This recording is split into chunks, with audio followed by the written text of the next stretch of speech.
Your audience is made up of human beings with physical needs. And you need to realize that if you want to communicate. What do I really mean by that? I'm not suggesting you have to take every audience member out for an elaborate meal.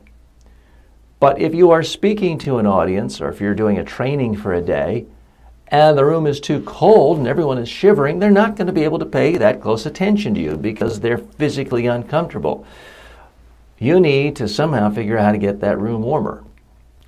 On the other hand, if the room is way too hot, you got to figure out how to make it colder. Open a window.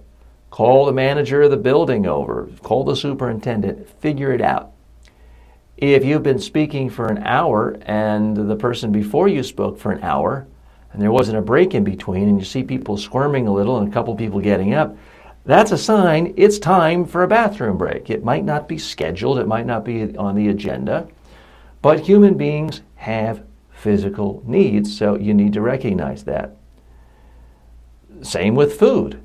You're going on and on. Perhaps you're doing an all-day event, speaking, training, leading a seminar. You're having the time of your life.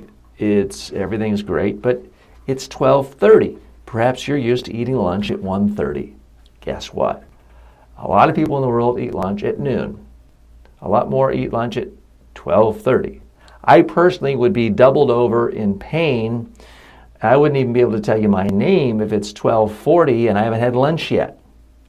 So you need to be aware of the physical needs of your audience. Don't take them past normal times for eating lunch or, for that matter, dinner. Ultimately, you want to communicate ideas.